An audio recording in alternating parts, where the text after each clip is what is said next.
Good evening. Welcome to the February 5th, 2018 Troy City Council meeting. We are pleased this evening to have Councilman Baker lead us in the invocation, and then we have a special treat. Boy Scout Troop 1707 from Smith Middle School is going to join us and lead us with the Pledge of Allegiance. So please stand for the invocation and remain standing for the pledge. Father in heaven, we thank you for this day and thank you for the blessings you've bestowed upon each and every one of us in the city of Troy. We ask that you continue to bless us this evening and throughout the rest of the week. Be with those who are out in the cold and cannot get warm, and those who need help and are struggling to find answers. Please be with us at the city council table as we work together for the better of the city, the good of the city, and its residents and all community assets. Please be with us always and know that we are always in need of your help and guidance. In Jesus' name we pray. Amen. Amen. Come on up, guys.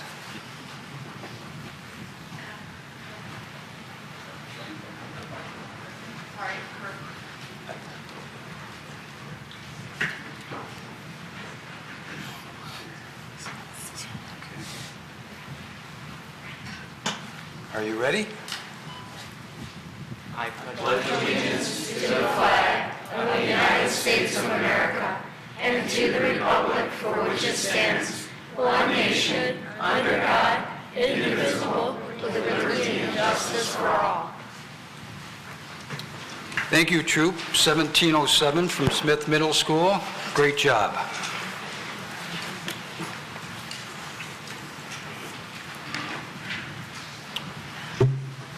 Some tough Boy Scouts there wearing shorts. Troy City Council meeting is now called to order. The roll call, Ms. Dixon. Mayor Slater? Here. Mayor Pro Tem Abraham? Here. Councilmember Baker? Here. Councilmember Hamilton? Here. Councilmember Henderson? Here. Councilmember Hoderick? Here. Councilmember Pennington? Here. All present. First on the order are certificates of recognition and special presentations. We have 4 this evening. First, C1 is a proclamation to celebrate the Alibi Restaurant, 90 years in business. And I'd like to make a presentation to Jeff Kubler, longtime Alibi manager, on behalf of the Chires family. If I could meet Jeff at the podium, please.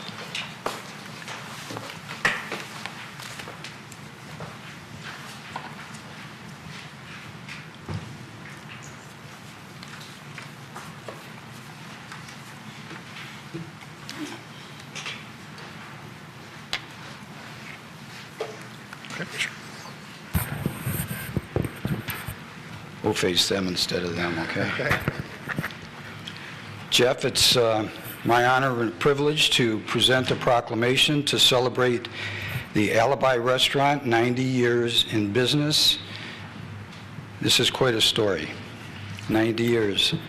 I think Jim and I are the only ones that remember that, and we love it. Whereas a long time ago, in the land where beavers played, there sat a cozy little house with a large front porch and a chicken coop out back. One day, the owners decided to turn part of their home into a restaurant and serve country fried chicken to the neighbors. They called it Home Sweet Home, and it was good. And whereas then came progress, streetcars, city folk, and prohibition. Home Sweet Home catered to many people of premise, which were gangsters. It was a good place to eat, but even better was the home brew that was made from the still in the cellar. And whereas times changed and the restaurant went through various owners and name changes, it was a spaghetti house and eventually a place where everyone knew they served the best pizza in town. But everyone also knew that it had turned into kind of a place not suitable for a Sunday afternoon family dinner. And whereas a school teacher purchased the restaurant and decided it deserved a second chance at respectability, and the home sweet home atmosphere was back for good. And whereas the Chires family bought the Alibi restaurant in 1980, and it has remained a family business ever since. Glenda and Louis Chires loved the restaurant, but it was starting to show signs of wear and tear from its colorful past. Tears were truly shed when they made a decision to replace the building with a new Alibi restaurant. And whereas many fond memories remain, but it is not the building, it's its illustrious past, and even the great cooking staff and friendly wait staff that make the restaurant unique. The Chires family say that it's their wonderful customers that make the Alibi so special. And whereas the Alibi restaurant provides a great atmosphere for business, meetings, parties, and everyday family dining, and I'm sure everyone in this room has probably been there.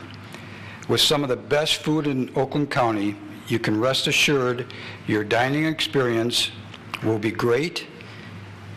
It will be from their delicious hamburgers, steaks, the original Alibi's fish and chips, the wines, to their famous award-winning Alibi pizza. It was voted as #1 best pizza in the book, Everybody Loves Pizza, which was highlighted on the Oprah Winfrey Show, and of course you will never be disappointed. So now therefore be it resolved that the Mayor and City Council of the City of Troy hereby congratulate Louis Chires and his children Linda, Diane, Michael, Cindy, and Lori on the 90th anniversary of the Alibi restaurant.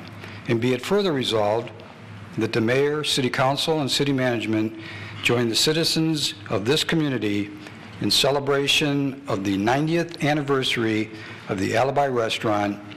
And of course, we look forward to being part of Troy, them being part of Troy for many more years to come, offering a fabulous dining experience and delicious food. Presented this 5th day of February 2018, signed by myself, Jeff, all members of the City Council. We congratulate the family, and please pass along to them our congratulations and best wishes for this. Absolutely. Will do. Thank you, Jeff. Thank you, Mr. Mayor. Thank you. Let's get it.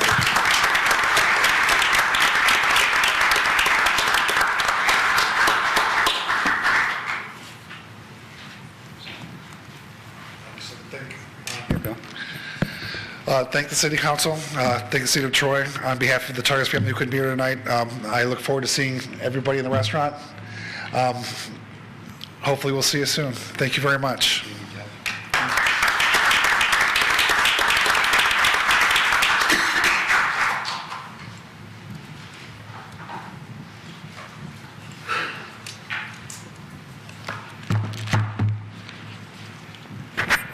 Next on the agenda is C2, which is a proclamation to recognize Troy School District teachers Jason Chekowitz, Tammy Gilbert, and Holly Malavolti for offering a unique and exciting learning opportunity to their students. And if they would please come to the podium, I'd like to present them with a proclamation.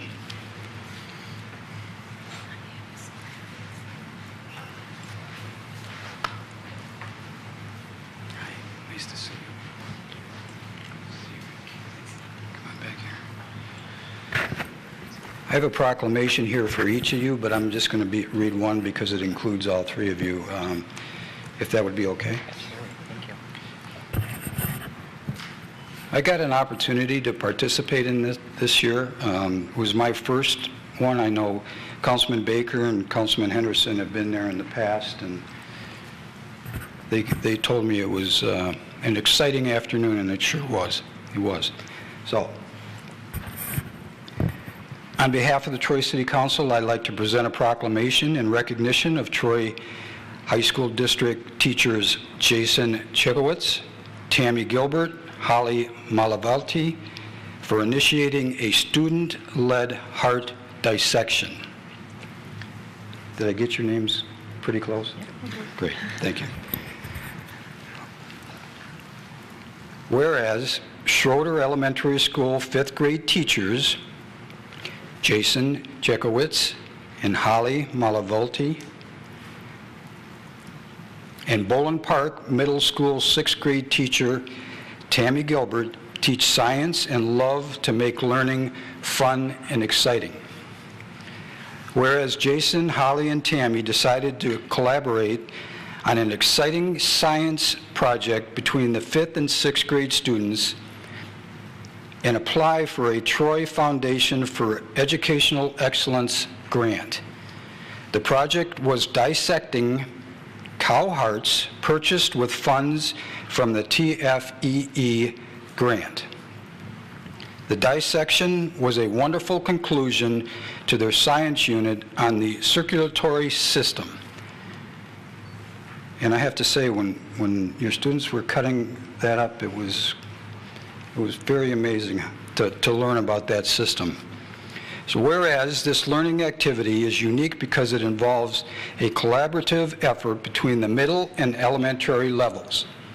All 110 fifth graders at Schroeder took part in the science project with the help of 50 visiting sixth graders from Boland. Schroeder Elementary School, Boland Park Middle School, and Boland Park Middle School are the only schools in the district that conduct this enrichment activity. And whereas the group are comprised of 5 or 6 elementary students and multiple sixth grade leaders. Using a set of directions to guide the exploration, the students discover the various components of the veal heart through the dissection. Comparisons are made between the veal heart being dissected and the human heart. Using this comparison, the students are able to relate their understanding to how the human heart works in the body. The sixth graders are in charge of leading the groups through the discovery process and assisting in the dissection. And whereas, in addition, students take pictures on their iPads of various stages of the dissection. These pictures are used to assist students in creating a culminating photo diary of the dissection, which is shared at home with their families. And whereas teachers Jason, Tammy, and Holly believe that the activity shows students to discover potential career pathways, develop leadership skills, and learn the importance of teamwork. This project also provides a culminating activity to the You and Your Body science unit with an increase in student knowledge about the functionality of both the circulatory system and the heart. Whereas this project has now been funded for 4 years, but the teachers constantly tweak it each year to make it more meaningful for the student participants and to remain an innovative nature of the program. So now therefore be it resolved that the Troy City Council extends special recognition to Jason Jekowitz, teacher of Troy for 13 years, Tammy Gilbert, teacher in Troy for 30 years, and Holly Malavolti, teacher in Troy for 10 years, for being committed to sharing their love of learning of their students. And be it further resolved that the Troy City Council and all the Troy residents congratulate Jason, Tammy, and Holly for their outstanding dedication and commitment to Troy's children in offering a unique and exciting learning experience to the Troy District's students. Presented this 5th day of February 2018, signed by myself, all members of City Council. Congratulations, Jason, Holly, and Tammy, and thank you for what you do for our city and our community. Thank you so much.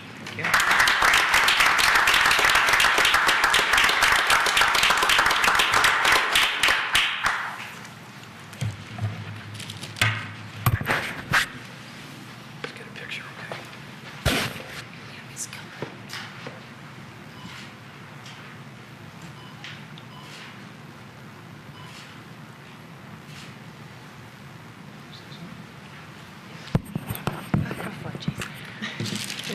Just real quick, just wanted to thank the Troy City Council for attending this event and supporting us, as well as the Troy Foundation for Educational Excellence for continuing to fund this wonderful learning experience for our students. Thank you so much.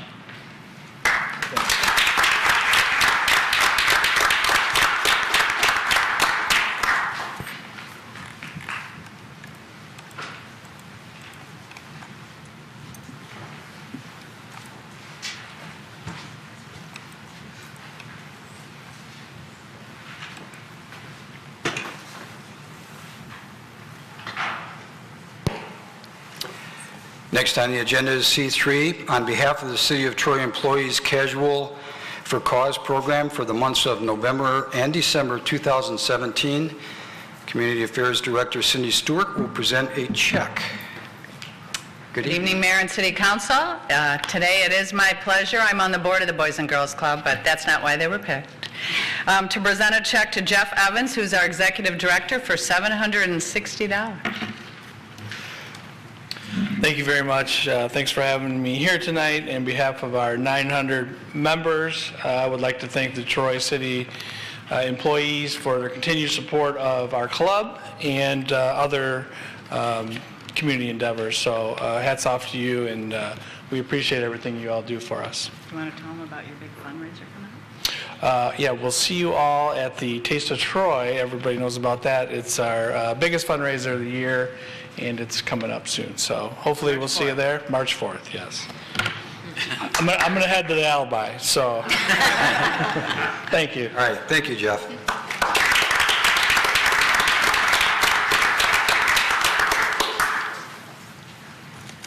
C4, Troy Vacant Commercial Buildings Update and Economic Development Report. I see Glenn Lapin, our Economic Development Specialist, is ready to give a presentation.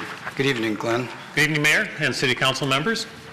What I'd like to do is provide you with some information on vacant commercial properties here in the city, and also bring you up to date on economic development activity. According to the assessor's records, there are currently 45 vacant commercial properties listed in the record books. That was as of December 31, 2017. As you might expect, these properties are concentrated in the southern portion of the city, along our commercial corridors and our industrial areas. The map points where these properties are. To highlight a few of these properties, and many of them are in transition right now, longtime owner K-Max has moved out of the 500 West Long Lake facility, about 139,000 square foot building. They sold the property, and now the property is being subleased to another company called Paslin, which is a manufacturer of systems of welding systems and machining systems. So they'll be occupying that building shortly. The Met Hotel up on Crooks Road was purchased by Sienna. Sienna is currently seeking a partner on a new development for the property, or they may sell it outright, but currently it remains vacant. On Rochester Road, the old Mr. Pita site, preliminary site plan approval was received, and special use approval received on December 18th for a new IHOP and Panda Express restaurant. The old Papavinos moved out in 2017, their facility on Coolidge. There's a new tenant, they'll be moving in right now. They're renovating the property into a restaurant, bar, and grill facility. Longtime owner Trevco on Stevenson Highway moved out of their facility, about 31,000 square feet. They sold the site to Johnstone Supply, and they're in the process of moving in right now to reoccupy that building. And the big one, Kmart headquarters, 40 acres, 1 million square feet. The property is owned by Forbes Cohen, which is also the owners of Somerset Collection. No development plans have been released as of this date. So what causes vacant buildings? What are some of the factors that impact that? Market forces clearly have an impact on real estate, and real estate market depends heavily on market conditions. So that will weigh heavily on what happens with the buying and selling of properties. Ownership issues. We see this regularly, whether the property goes into a trust, whether there may be family issues, a potential problem could occur on that, whereas a new owner may not want to get involved with that aspect. An example of this is the Taco Bell on Rochester Road that's kind of sat there vacant for quite a bit. High asking price. Owner thinks they're sitting on a gold mine. Potential buyers thinking that it's the worst property in the world. They want a lower price. So when those two don't meet, properties will sit. Clouded title, delinquent taxes. Many potential buyers do not want to get involved with that. And 3 tenets of real estate: location, location, location. Poor location, poor visibility, poor access will certainly harm a property. Functional obsolescence, a good example of that is the Kmart facility. It was built in a different era, built different size, for different reasons. That parcel is functionally obsolete. That does not encourage new buyers to come in. And poor building condition. Many new buyers do not want to get involved with paying the price for upgrading a building to certain levels. What's the city's role? Whoops, I skipped one. No, I didn't. What's the city's role in all this? Code enforcement is huge. We want to make sure that vacant properties do not become blighted properties, so we have strict code enforcement. An example of this is, you may recall, behind the MJR movie theater, there was an old retail center that stood vacant for quite some time. We applied significant pressure on that property in terms of ticketing, and also working with the owner in terms of new uses for that site. And that property eventually was torn down by the owner, and now there's a potential development plan for that site. The city must provide fast, fair, and predictable building and development services. We want to make sure it's easy for developers to come in and get what they need in terms of permitting and inspections. We do that in a quick manner, just in a few days in many cases. So we want to make sure that we do what we can.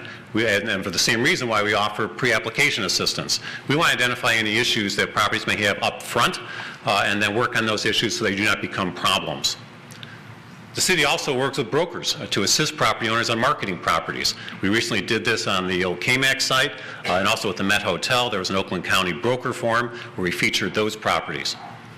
We also connect owners and developers to appropriate tools and incentives. If there's environmental issues, we have a Brownfield Redevelopment Authority that we work with them on.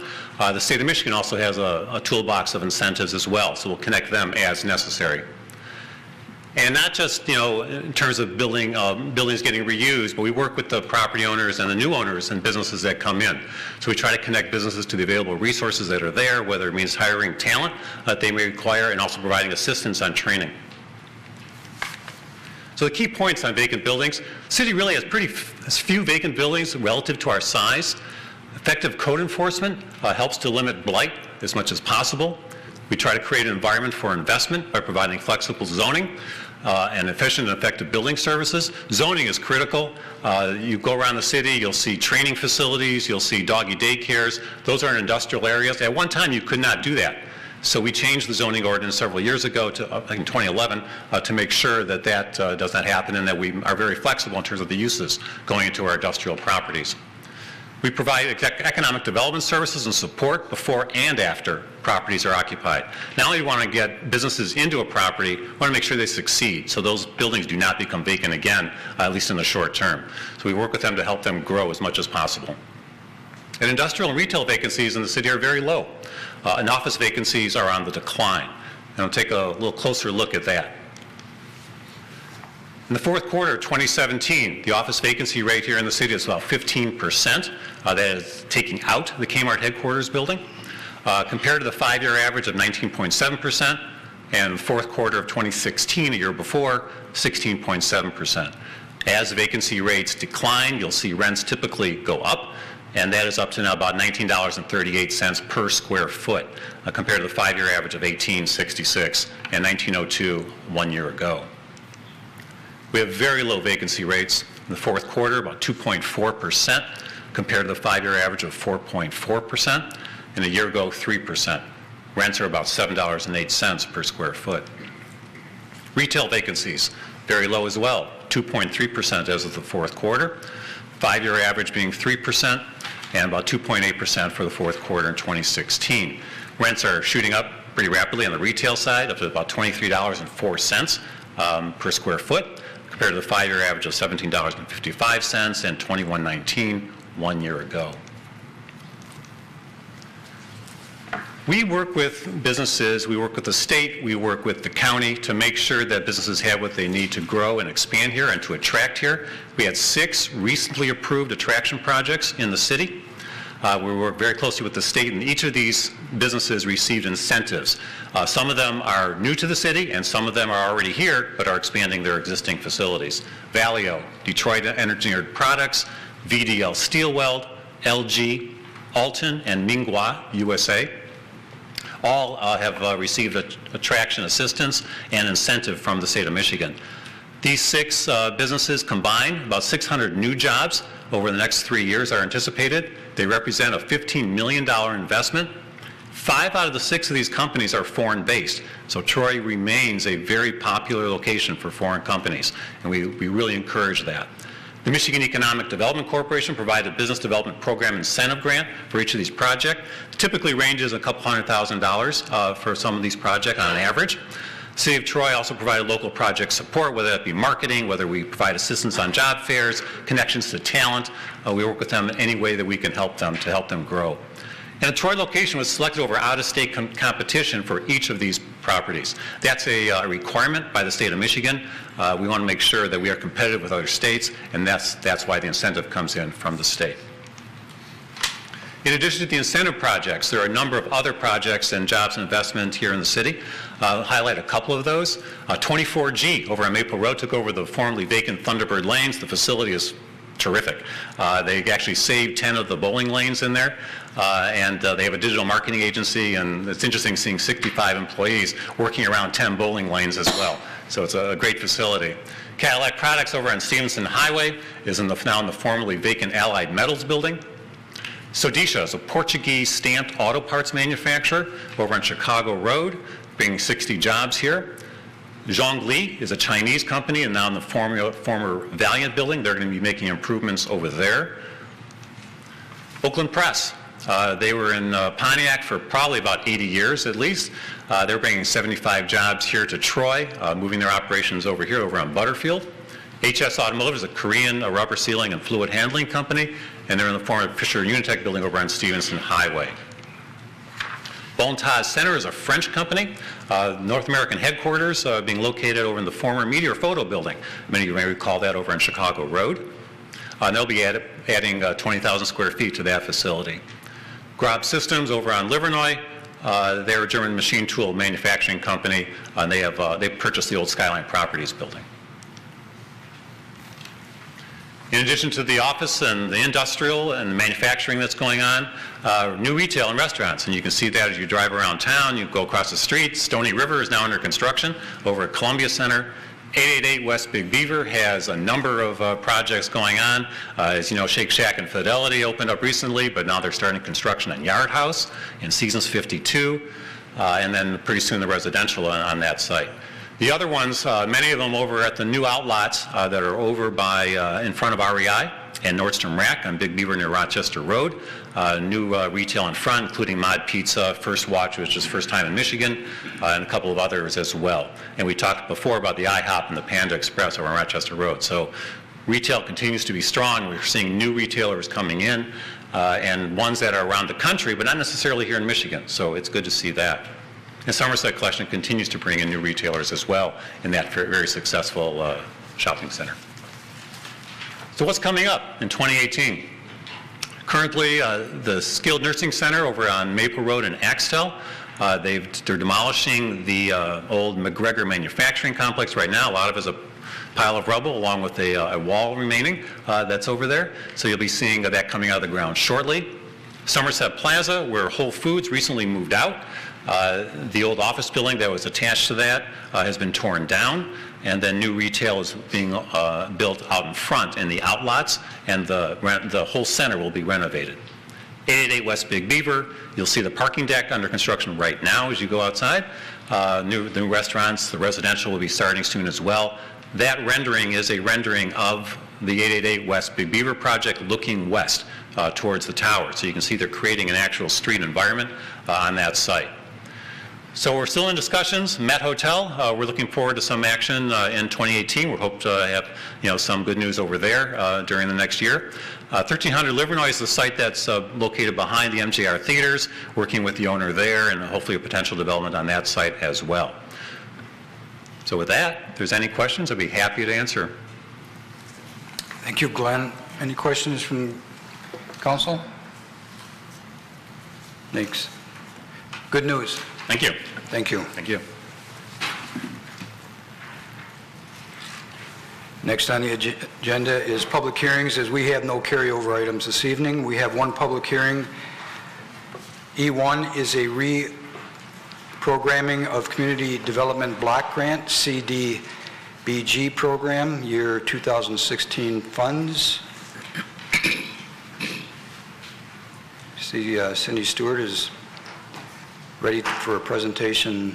Let me open the public hearing first. Good evening again. Good afternoon. We need to program, we have approximately $77,000 left that we did not use for a removal of architectural barriers. So the project that we have now that is approved is to take care of the barn roof, the non-historic preservation, or historic preservation, and we would like to move the 2016 money to that project. Thank you. Any questions from council for Cindy? Anyone in the audience wish to speak on this item this evening? Seeing none, I will close the public hearing, return it to the table for resolution. Councilman Baker. I'd like to move E1, reprogramming of Community Development Block Grant CDBG program year 2016 funds as printed. Support. Moved by Councilman Baker and supported by Mayor Pro Tem Abraham that we approve E1, which is the reprogramming of Community Development Block Grant CDBG program year 2016 funds as printed in the agenda packet. Discussion? The vote, Ms. Dixon. Mayor Slater? Yes. Mayor Pro Tem Abraham? Yes. Councilmember Baker? Yes. Councilmember Hamilton? Yes. Councilmember Henderson? Yes. Councilmember Hoderick? Yes. Councilmember Pennington? Yes. Motion passes. Next, our public comment for items on the agenda from Troy residents and businesses. I see that we have 4 that have signed up to speak on this item this evening. Please remember that you have a 3-minute time limit. The green light will appear when your 3 minutes starts. The yellow light indicates you have 1 minute left, so please start to wrap up, and then the red light will indicate the 3 minutes are up. First, I'll call on Mike Kerr, Troy resident, who wishes to speak on N2. Good evening, Mike. Good evening.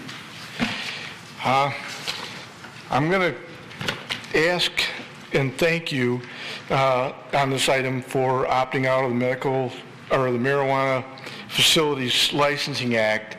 I wrote a page-long dissertation. I was going to send you all email, but you know what? I voted for you folks knowing that you all would put service before self and do the research which has gone on and on and on since you've moved to this community by law enforcement, the courts, and the school district, Troy Youth Assistance, the Troy Community Coalition, and others within this community. And lo and behold, going through my material, December 1st, 2008, 10 years ago, Ann Comiskey sent you all a letter about marijuana use in our school districts and amongst our youth. So this has been going on for quite some time. You're well aware of all the documentation that's been written, and we have you all that put service before self. We have judges. We have the finest law enforcement agency on the planet. And several years ago, probably in the middle 70s, the law enforcement agency here determined that it wasn't about writing tickets, it wasn't about this, that, or the other thing, it's about serving the community and finding out what's wrong here and what they need to make this a safer place to live, in which Captain Slater, Captain Mayer, Lieutenant Satterfield, Lieutenant Harden, all been part of this for a very, very long time. I started here in 1970, and that message has not changed. The service of the community comes before self, and to help protect our youth, our citizens, and our visitors here, please, I want to thank you again for opting out of this endeavor and sending the community and our children and everybody else that visits and does business here the wrong message by allowing that endeavor to go forward. Thank you very much. Thank you, Mike.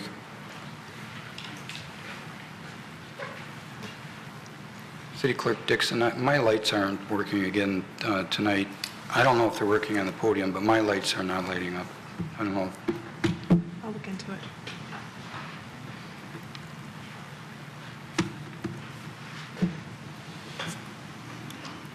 We'll figure it out. Are yours working okay? Mine's working, yes. Okay, if you could just give us a heads up The around. sound will work too, but yeah. Okay, thank you. Next, I'll call on Craig Chamberlain, Troy resident, who wishes to speak on P2B. Good evening. Good evening, Honorable Mayor and council members. I'm speaking tonight as a Troy resident of 18 years. I attended the two recent Civic Center conversations. At the most recent one, someone asked, what was the need for this proposal? What problems did it solve? And this was at the end of the 2-hour session. I thought this was answered, at least in part, during the presentation, but the question drew applause from many people who were present, so apparently it wasn't clear to a lot of people. My concern is that people won't be receptive to the rest of the discussion if they're still back wondering why. The motivation for considering the proposal, what needs were identified, what problems it would solve. It's really good to be very clear about this. It would only serve to increase trust in government. So whenever the city engages in communication about the Civic Center project or proposal, if it would be through public forums, city website, press releases, or any other method, I think it'd be very helpful if the motivation, the needs identified, the problems that would be solved were stated more clearly, more directly, more plainly. I think that'd be very helpful. Even if nothing comes from the town center proposal, the discussion did identify some citizen concerns.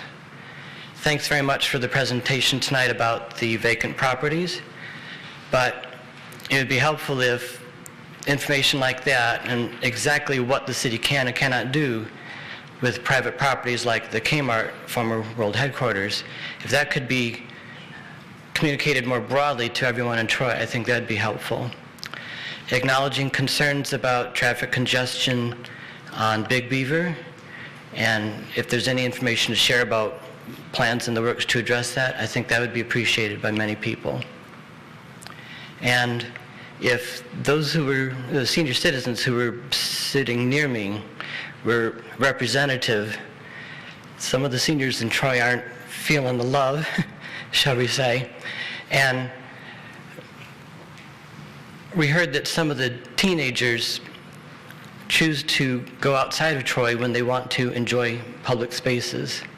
So perhaps a review of how the city of Troy is meeting the needs of all segments of its population would be a useful thing to do.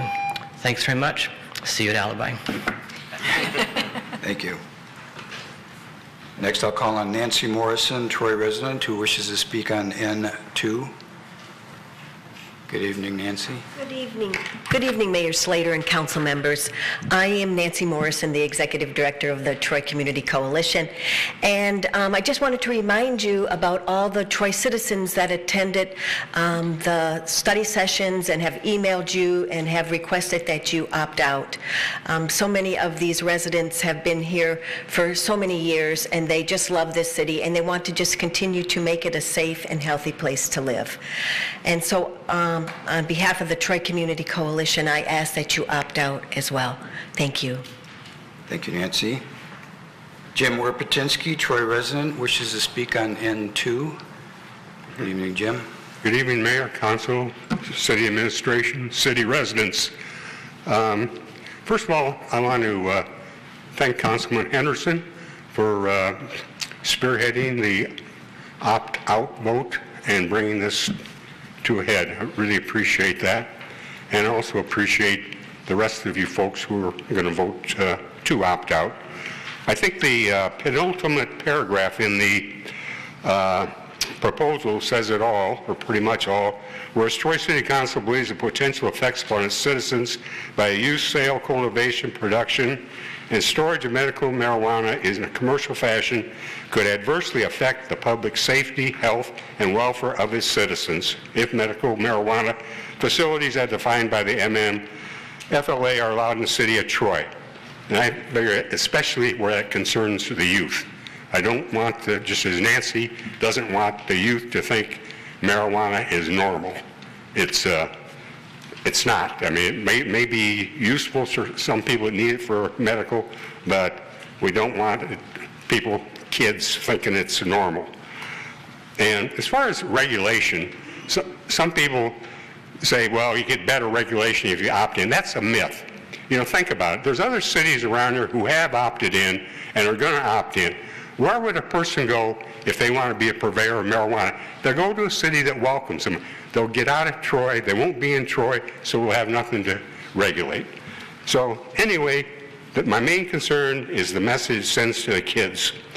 So I would like to ask the one or two of you up there who is considering voting to opt in to reconsider and make it a 7-0 vote so we send a real strong message to the youth of what we think about drugs.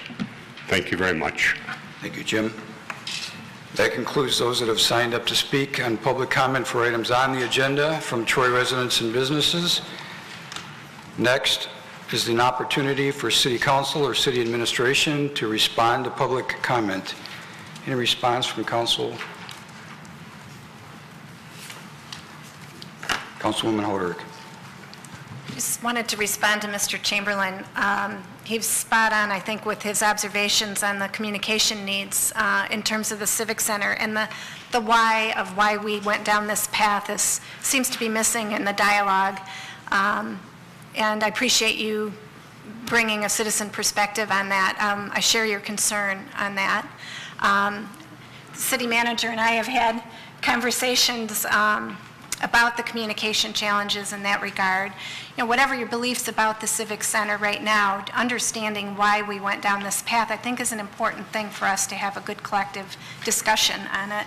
And the city manager agrees, and what's obvious to us, as we've been conversing about it for a couple years, isn't as obvious to the public, and we'll work hard to try to correct that. Appreciate your comments. Any other comments from council? There are no postponed items this evening, so we will move to... Mayor, can I just, as an administration? Sure. I just want to point out Mr. Chamberlain again regarding the subject, and what he won't tell you is he sent me a long letter with lots of suggestions that we try to incorporate at the last meeting, and there's more work to be done. So we appreciate everything that he's done that nobody would ever know about behind the scenes. Thank you. Regular business, I-1, board and committee appointments. There are none this evening. There are no city council appointments. I-2 are board and committee nominations. There are no mayoral nominations or city council nominations. So we will move to I-3, which is a request for closed session. Councilman Baker. I'd like to move I-3, be it resolved that Troy City Council shall meet in closed session as permitted by MCL 15.268H, MCL 15.243G, U, and Y, as printed. Support. By Councilman Baker and supported by Councilman Pennington, that we approve I-3, which is a request for closed session as printed in the agenda packet. Any discussion on this item? The vote, Ms. Dixon. Mayor Pro Tem Abraham? Yes. Councilmember Baker? Yes. Councilmember Hamilton? Yes. Councilmember Henderson? Yes. Councilmember Hoderick? Yes. Councilmember Pennington? Yes. Mayor Slater? Yes, motion passes. Next is the consent agenda. Anyone wish to pull a consent agenda item this evening? Councilman Henderson. I'd like to move all items on the consent agenda as printed. Support. Moved by Councilman Henderson, supported by Councilman Baker, that we approve all items on the consent agenda as presented in the agenda packet. Discussion? The vote, Ms. Dixon? Councilmember Baker? Yes. Councilmember Hamilton? Yes. Councilmember Henderson? Yes. Councilmember Hoderick? Yes. Councilmember Pennington? Yes. Mayor Slater? Yes. Mayor Pro Tem Abraham? Yes. Motion passes. If you're here on a consent agenda item, they've all been approved this evening. Next are memorandums and future council agenda items. There are none submitted this evening. I don't see that anyone has signed up for public comment for items not on the agenda from Troy residents and businesses. Next are council referrals. There are two this evening, and one is a council referral from Councilmember Hoderick regarding ethics and internal controls. Councilwoman Hoderick. Would you like me to move this first to get it on the table? Please. And I suppose I should read it into the record. I think that's a good idea. I would like to move N1, the council referral regarding ethics and internal controls. Whereas every effort must be made to continue the legacy of high integrity standards and practices the City of Troy has long been recognized for. And whereas recognizing that the protection of this valued ethos necessarily requires continuous improvement and an evolving and comprehensive effort, especially in light of news media reports highlighting the challenges both public and private sector entities are facing. And whereas such an effort demands a continual need for strong internal controls to provide accountability and transparency between the public, this council, and the city administration and employees. And whereas city administration has demonstrated the many tools and methods already in place for employees to leverage to ensure decision-making and operational practices of the highest integrity, including administrative memos, the employee handbook, the whistleblower policy, internal controls and compliance practices for financial transactions, and the grievance procedures detailed in collective bargaining agreements for union employee concerns. Therefore, be it resolved that these tools and methods already in practice throughout the City of Troy organization to ensure ethical work practices and to foster a safe reporting culture are affirmed. Be it further resolved that the city be guided by the 12 tenets of the International City-County Management Association, the ICMA, and the foundation they provide in terms of ethical values and ethical decision-making, and that the city also look to the ICMA and other professional organizations for training and resources to continually educate staff and council on maintaining a culture that embraces and reinforces the highest standards for conducting the business of municipal governance. Support. Moved by Councilwoman Hoderick and supported by, was that Councilman Hamilton? Discussion?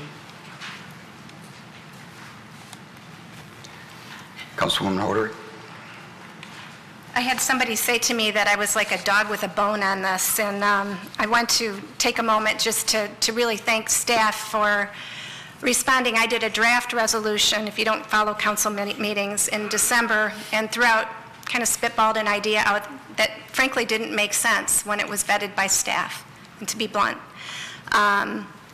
But what that drove was a process of staff collecting all the tools that I just described in that resolution that are already in place here with the city. And I really appreciate the time. I know it made work for people. I hope it didn't feel like me or council coming at staff looking for to create issues. That's not the spirit of this. The spirit of this is watching what's going on all around our nation. I work at a company that's in the news right now for irregularities.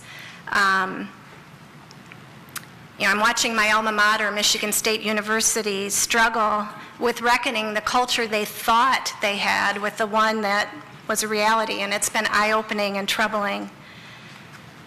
I watched Candace Miller the former congresswoman over in Macomb County. She's now the drain commissioner, and I find myself cheering her on as she has stepped up big time to address concerns there.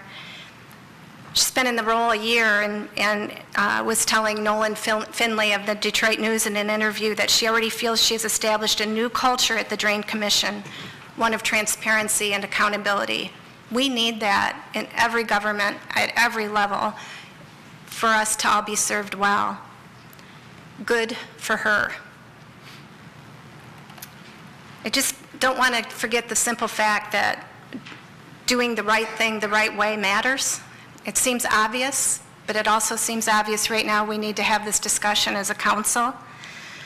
I really appreciate the presentation to us and the work that several staff members did to really help highlight for me. What's really clear to me is that the buck stops here with us on council and our city manager, city attorney, city administration on this topic. Our residents are counting on us to serve them with excellence. We can't really resolution our way into ethicals, decision-making, and being full of integrity, but we can certainly remind ourselves through a resolution like this that it's important to us, that this is a valued part of our culture. The 12 tenets of the ICMA are foundational, and when you Google them and look at them, boy, it really reminds you what you should be about. We have what we need in place here. Let's recommit to them, seek to work and live by them, call ourselves out when we are not, using the processes in place to do so. By supporting this resolution, we as a council will establish the bar we expect us all, including each of us at this table, to meet. I hope this will have the support of my fellow council members. I trust that it will. And I appreciate everyone giving it consideration and spending time on what I think is a very important and timely conversation. Thanks. Thank you. Any other comments from council? The vote, Ms. Dixon? Councilmember Hamilton? Yes. Councilmember Henderson? Yes. Councilmember Hoderick?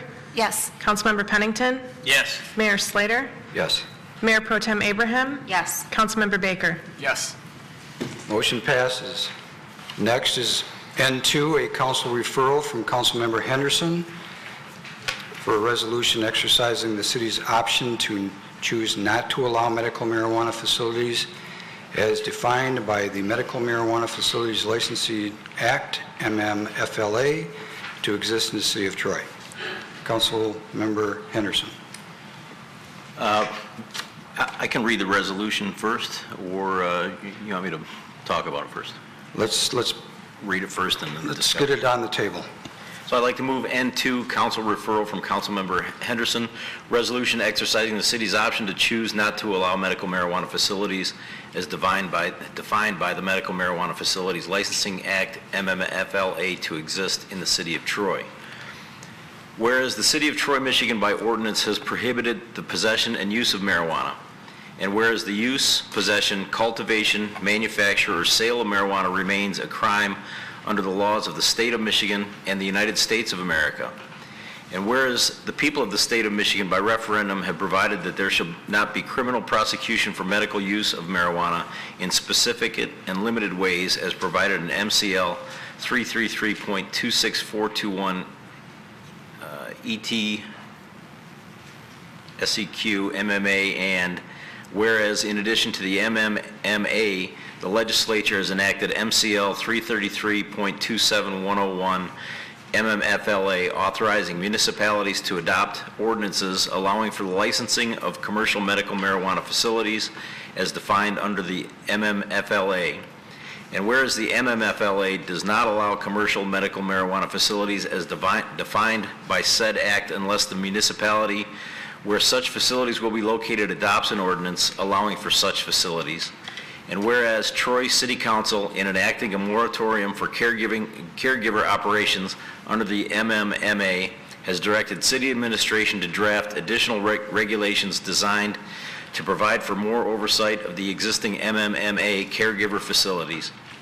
And whereas Troy City Council believes that the potential effects upon its citizens by the use, sale, cultivation, production, and storage of medical marijuana in a commercial fashion could adversely affect the public safety, health, and welfare of its citizens if medical marijuana facilities as defined by the MMFLA are allowed in the city of Troy.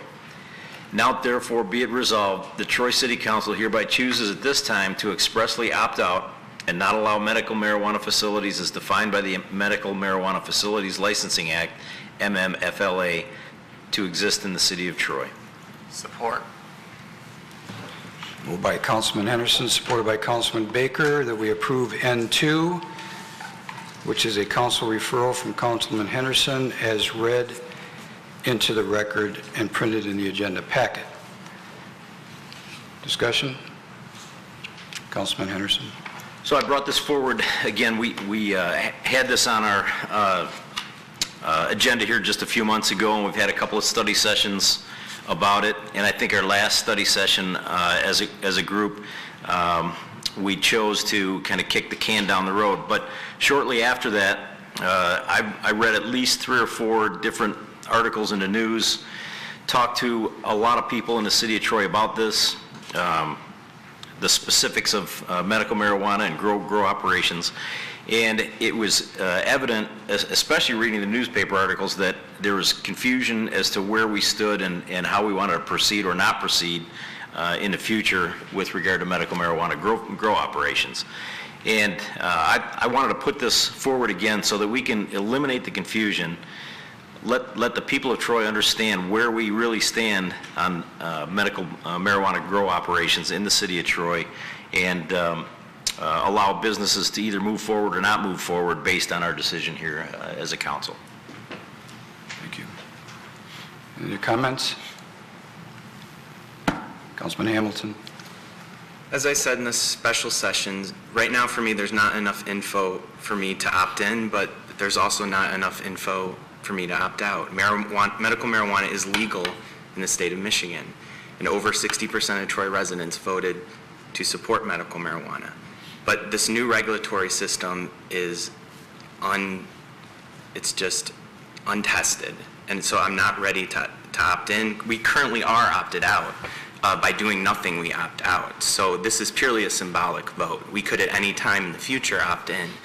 So I don't see why I need to vote for this, because this would change nothing really. It really would send a message, but right now I want to opt out for the next 6 to 9 months and view this again to see how cities that have adopted this, how it affected them.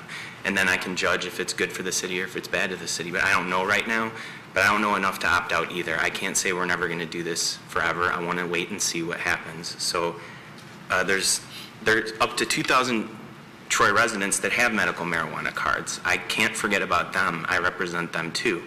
But I also care about the safety of our city. So I can't vote for this because it has no teeth. It won't do anything. And I want to wait and see what happens with other municipalities. Let them stub their toe first.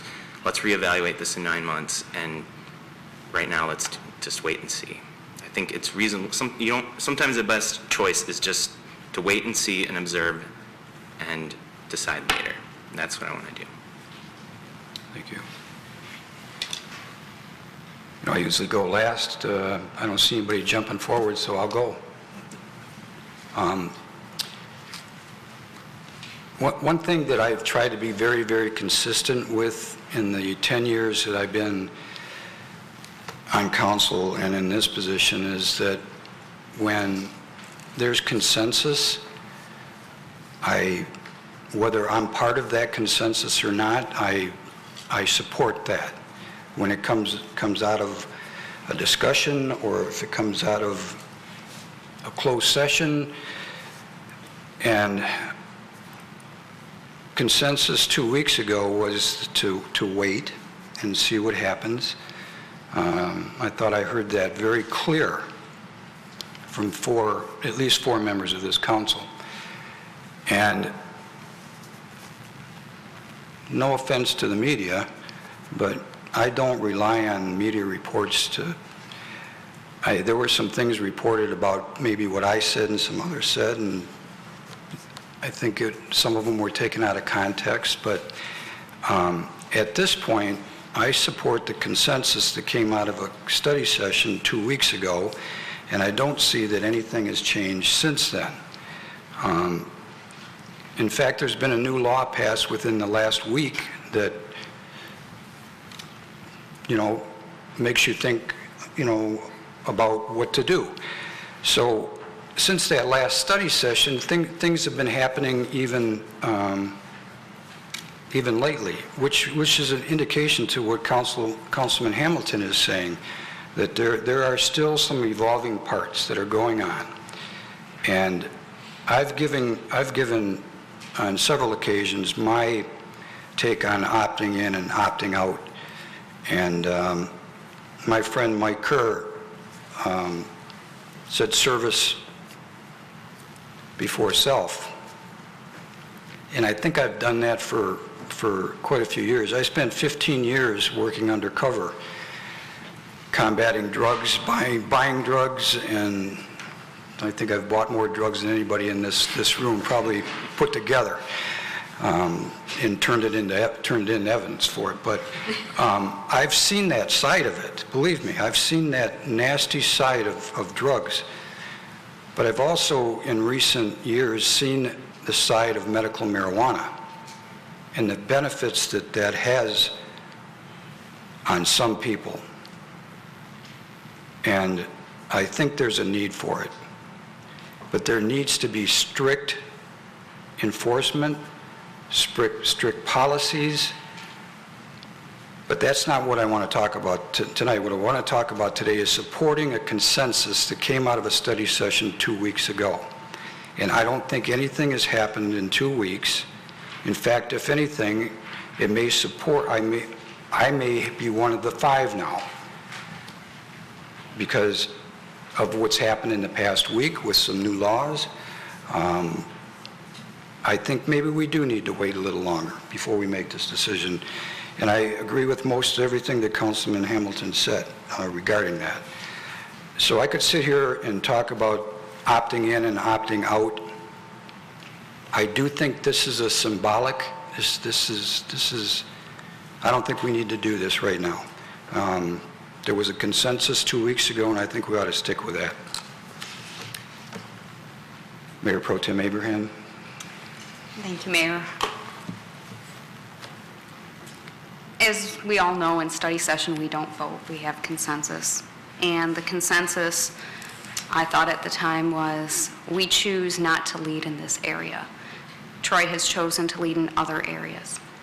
There was concerns raised about, is this right for our city? Is this consistent with our safest city mantra and standing that we've had in the state? Does it align with federal law and what we're hearing from the Justice Department? For me, I thought we were pretty clear in the study session that there was a decision. The decision was not to lead, but perhaps leave the door open for a conversation later once there was data of how this Michigan law actually gets enacted, what loopholes may be found or not found for that matter. Perhaps everything holds water. I think what's new for me is that on both sides of the issue, those for and against medical marijuana were, I'll say, displeased that a stronger message wasn't being sent. And I've thought about the many emails that have come through on both sides of the issue. And you often get the, well, if you're going to run for re-election, I'm not going to vote for you, depending on which way you vote. And to be very honest, those type of arguments don't weigh a lot for me because, as Mr. Kerr said, it's service above self. You got to do the right thing for the community. And if you don't get reelected, well, as long as you've served your community the right way, then you've done the right thing. So when I think about the process for getting a medical marijuana license, one of the things is you need to identify, I believe, what city that you're looking at, and the license depends. You can't just transfer it from city to city. So I'm thinking about the businesses, and are we providing the clarity that they need if they want to start establishing a business somewhere, I'll say in Southeast Michigan, not just Troy. If they see this council as, well, we don't know, maybe it's this year, maybe it's next year, let's keep delaying making a decision on when to open up our facility or turn in a license request application, well, that's not quite fair either. So I am in favor of voting on this tonight because it will give clarity for those on both sides of the issue. And to me, that's what's different in the past 2 weeks. That study session did just that. It provided new information, gave us time to think about it. I wasn't necessarily expecting this resolution 2 weeks later. I was expecting it perhaps a few months later, but I think if we need to send a message to businesses one way or another, then we might as well do that with clarity. I do see an opt-out vote as being different than opting out by default. So if that's the vote we need to have tonight, then let's have it. Councilman Baker. Thank you, Mayor. It's always interesting to go later in the conversation because you hear things that are going through your mind and you say, oh, I can't say that now. But sometimes I'll repeat some of them. And, you know, I've been dealing with this issue for about a year now. So this isn't necessarily something that's new to me and something that I've been thinking about just since the last study session. And I have stated at those study sessions, I've toured, marijuana is already being grown in the city of Troy for caregivers. I know because I've seen it with my own eyes. I toured a facility that, again, I've said is a very professional facility. It's not the scary facility that you think it might be. It was legitimately done, and there's no question that there's been a lot of investment of dollars. But I really think about what this community is and what it always strives to be and the people we represent. And I don't think Mike Kerr expected to be quoted so many times tonight, but we talk about service before self. And, you know, we represent all of the families and all of the business owners and everybody in Troy, which is not always easy to do because quite often they're pitted against each other in some way. But you have to look at what provides the best message for the families, the children in this community. And sometimes it's necessary to send a message, especially when there have been conflicting reports. And no, I certainly don't depend on every news article in the city to say what's happening or believe that is the absolute gospel. But when there are quotes in there that maybe are taken out of context, that to me right there says that a clear message isn't being sent. And it's our job to make sure the message is being sent because we set the policy for the city of Troy. And if we are sending a message that either A, we're ambivalent and we're not so worried about drugs, or B, we can't make a decision. Neither of those are what I think this council is about. And I said drugs right there, and I don't want people to think that medical marijuana is something that I consider to be a dangerous drug in that sense. I know there are plenty of people in the city of Troy who are legitimately using marijuana for very serious medical conditions, and it's helping them.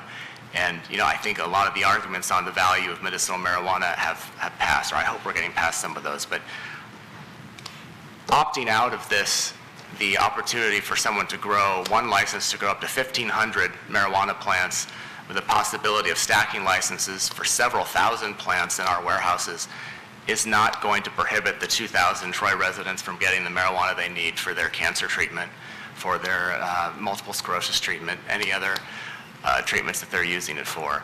But it does send a clear message to the city that we as a council are decisive in the fact that we don't want Troy to be the marijuana capital of Michigan. We don't need to encourage or normalize the mass production of what our citizens believe is a drug. 2 weeks ago, we had a study session, and there was consensus, and it was, I have a little bit different memory of exactly what the consensus was, because I think some of us were very clear that it wasn't so much about a certain amount of time, but I know I at least said study sessions were not the place to be making votes and decisions, and I felt strongly that if we were to put our thumb towards one direction in a study session, it would be pretty clear that we were voting or making a decision. We received letters from somebody in the community who said he was disappointed with us for not making a decision at that study session. And then interestingly today, we got an email from that same person that says, that's chastising us for actually planning to make a decision. So, there's confusion out there in the community. People are very passionate about this issue.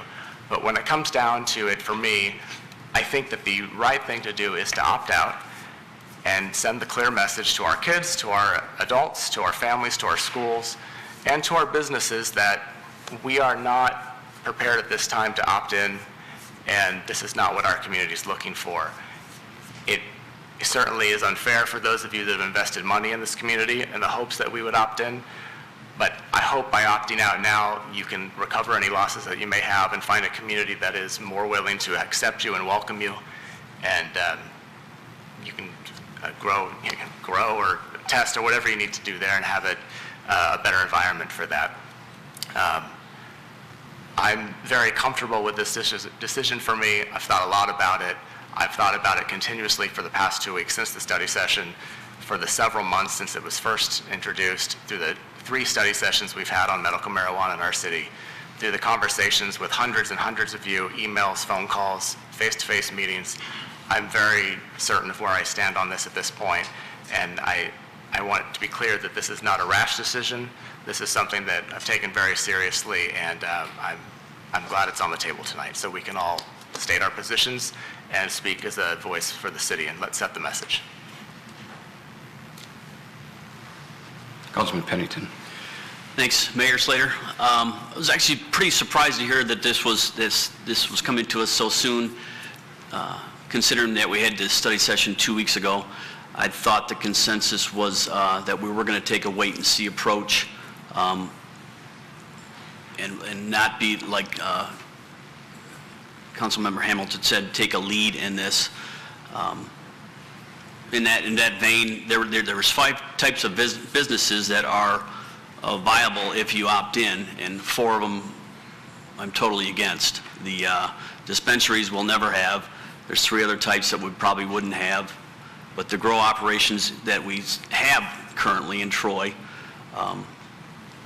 some of these businesses that we've toured, they don't pose a threat. I don't think that that opting in would be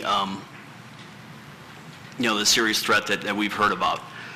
That being said, I would be in favor of tabling this, like Councilman Hamilton said, into a later date or looking at it later, but if we have to vote on it now, we will.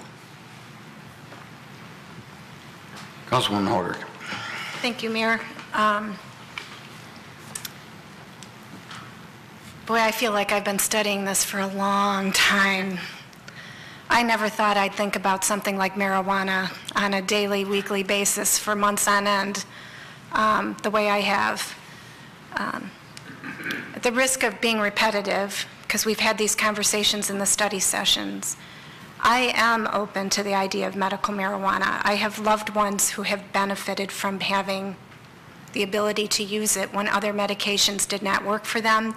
It was the answer. I get that. I understand it. I know that. I know that we had a vote here in the state, and voters voted to legalize it here.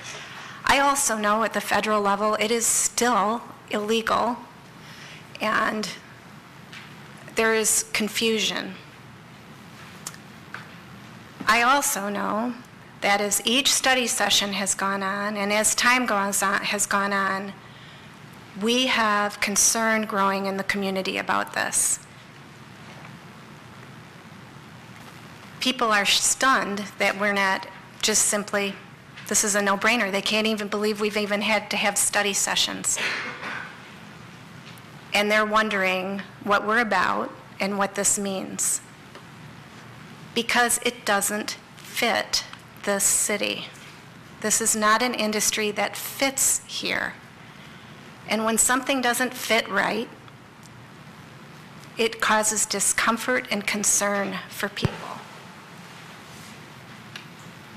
In the 2 weeks since our last study session, boy, have I heard about that. And we each bring a vote and a perspective to the table. As lame as this may sound, I'm a mom. I'm a mom who worked hard in our schools, volunteered, raised my children here, and feel fiercely protective of the notion that this be a safe place, not only in fact, but in perception for our families and for our children here. That's what I campaigned on when I ran. That's who I am. I'm very comfortable with proceeding with a vote to make it very clear where we stand. I don't feel the need for Troy to be a lead on this topic. It's not consistent with our reputation.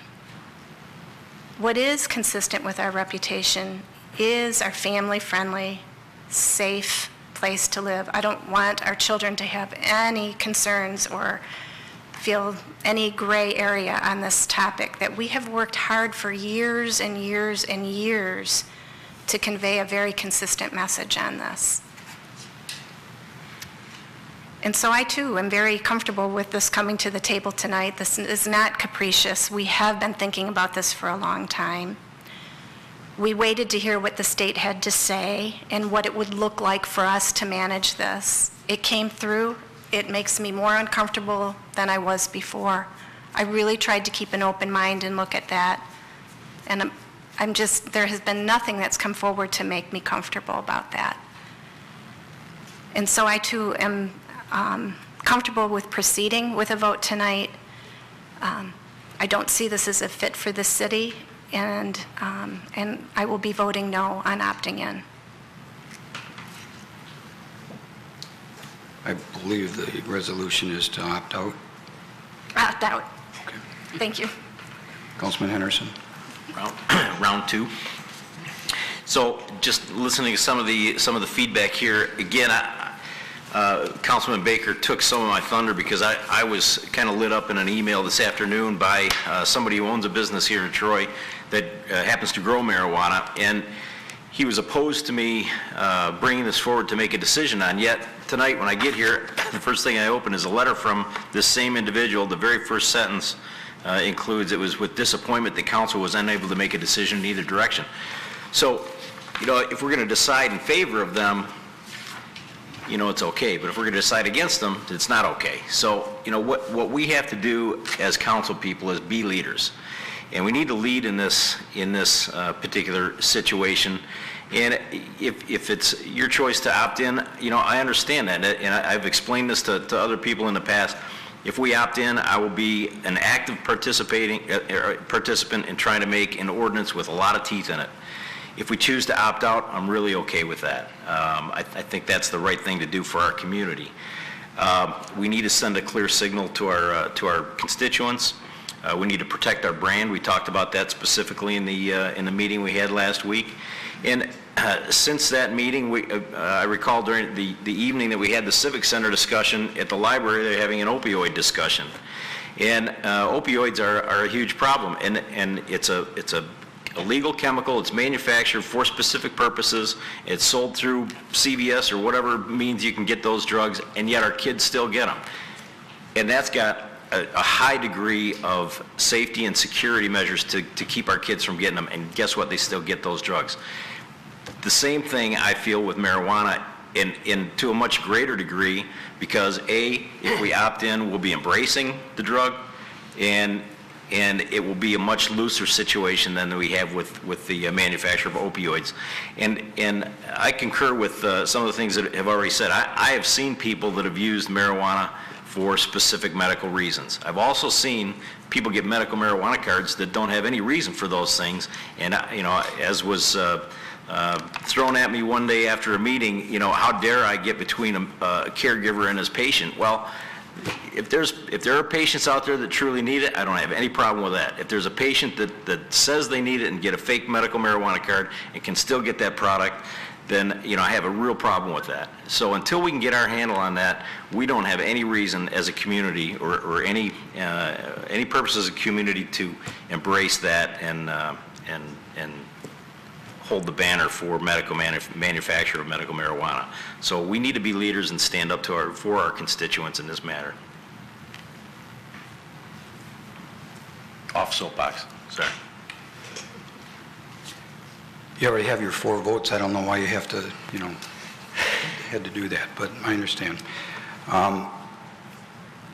Yeah, as I've said on other votes, you know, I can count, you know, so I hear the 4 that are going to vote in favor. The only thing I can't support it at this time. I really agree with Councilman Pennington and Councilman Hamilton that this is way too early to make a decision like this. This is just symbolic. I really feel that way. I think you're making a mistake by opening the door. The black market's out there today. By doing this, you're not going to stop the black market. And I think having very strict regulations is the way to go. And I don't think you're going to get that with what you're going to do tonight. But we've all had an opportunity to digest this, and this can change. As somebody indicated, you could vote no tonight or vote yes tonight, and somebody could bring another resolution forward in 6 months, and this whole thing could change. Some are running for offices and might not even be here in 6 months. So things can change. But I do think you're being very premature here. That's my opinion. I was hoping to get a very strict ordinance that would help law enforcement. I think what you're doing is not going to help local law enforcement. I think we can do a much better job of regulating by doing something else. I was hoping that the revenue generated from this we could funnel right straight to the Troy Community Coalition, because they need some money, they need some funding to go after the drug dealers that are poisoning our kids. And that would have been a good way to do it. We've had medical marijuana here for 2 years. And nobody ever cried about it for 2 years. The vote, Ms. Dixon? Councilmember Henderson? Yes. Councilmember Hoderick? Yes. Councilmember Pennington? No. Mayor Slater? No. Mayor Pro Tem Abraham? Yes. Councilmember Baker? Yes. Councilmember Hamilton? No. Motion passes. Thank you for those that showed up tonight on this item. Next is council comments. Any council comments this evening?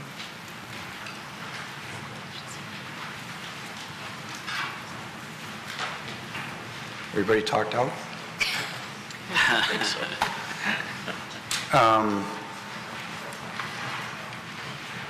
I do have a council comment.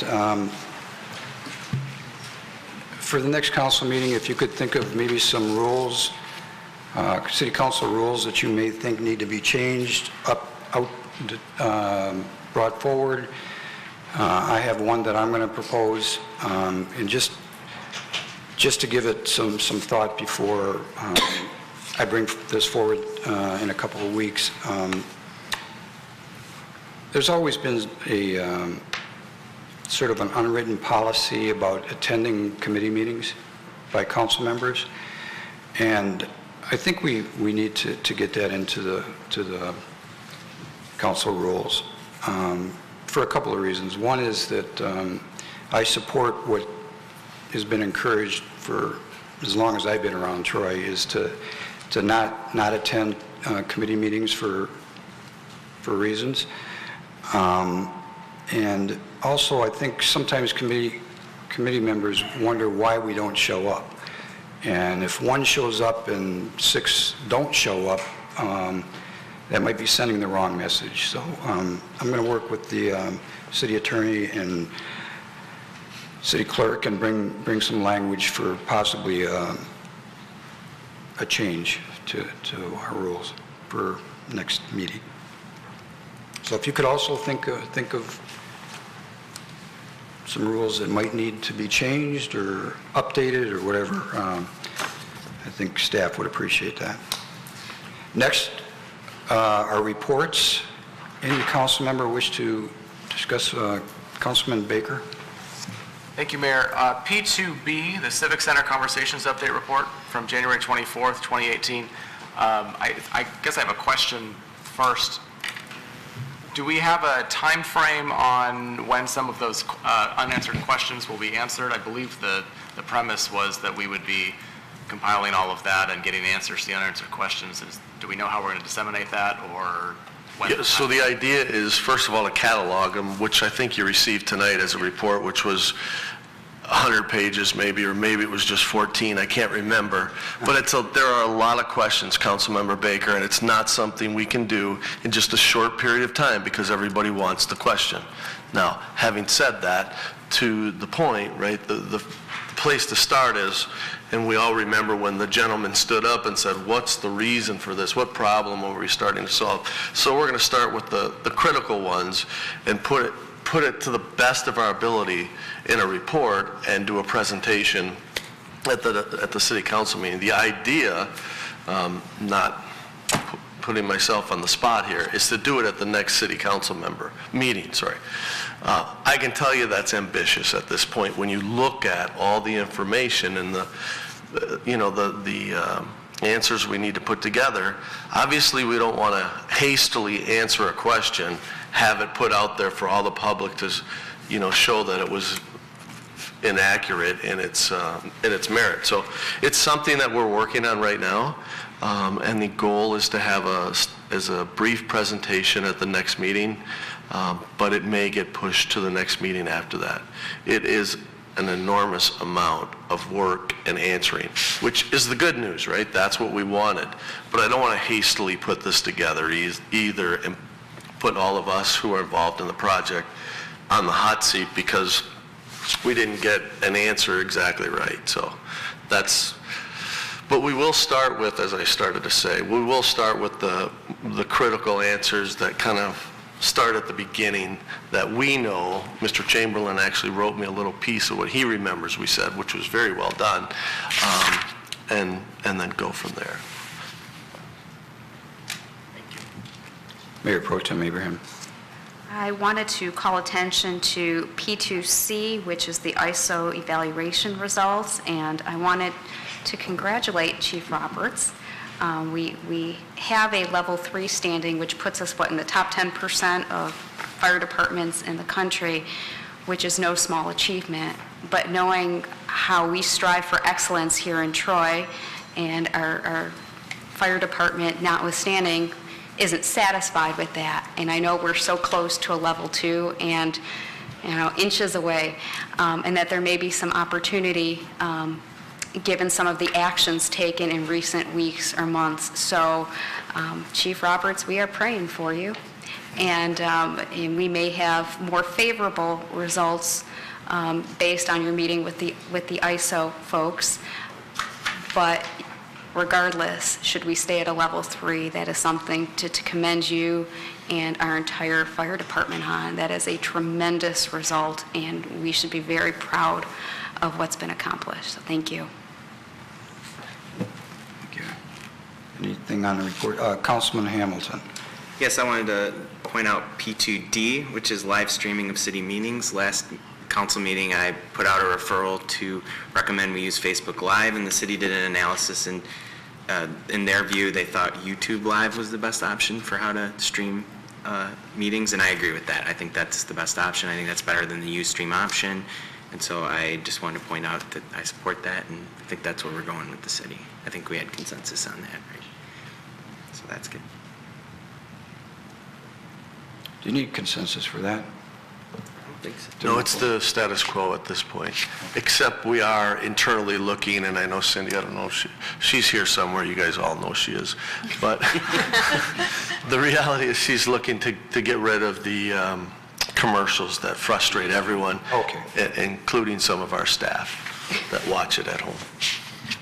What? They do. They're dedicated. Councilman Henderson? P2B also, great job on the conversations that we had. The second one was well attended, like 150 people attended that. And the thing that's striking to me, I read all the questions and answers and the goods, the bads, the uglies. There were a lot of really good comments from the people that attended, maybe revisions, things to take a look at, and I look forward to our meeting. The other thing that was striking to me is the unanswered questions. Most of them were answered during the sessions.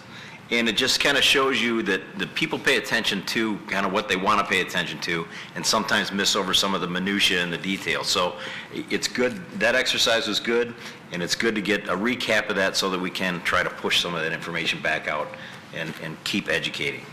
So thanks again, great jobs. Anything else on reports? Mayor? Councilwoman Hoderick. I wanted to call attention to P3C. There was a thank you letter acknowledging members of the police department that participated in the interfaith group program.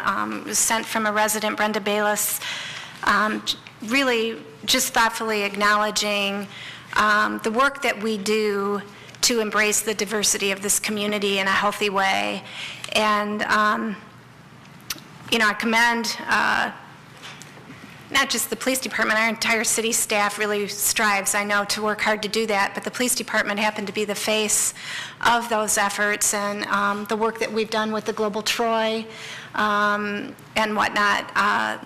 It's very valuable to spend time doing these things with one another. And, anyone watching or halfway paying attention to this topic, if you have a chance to attend one of these sessions and get to know someone, maybe you function in one faith or you're from one nationality, and you go up and introduce yourself to someone else, there is community built in that process in a really valuable way. You make a new friend in a safe environment. You can ask questions in a safe way. And I want to commend the residents of Troy that help spearhead those kinds of dialogues and efforts. It's important work, and it's fun work when you get involved in it. So I appreciate that. And thank you to those from the police department acknowledged in that letter. Any other comments? Councilman Pennington. Yeah, I just got a quick comment on P2B, the Civic Center conversations, the President Glenn Lapin's presentation tonight on the properties that we have no control of, and I appreciate you putting that out both times, that the Kmart property and the Taco Bell, and we have no control over that, and it's good that you reiterate that, because the citizens, they hammer us on that constantly, so it's nice to, thanks for putting that out there, appreciate that. Any comments? I don't see that anyone has signed up for comments on items on or not on the agenda from members of the public outside of Troy. We do have a closed session this evening, so we will recess for closed session. Thank you for coming tonight.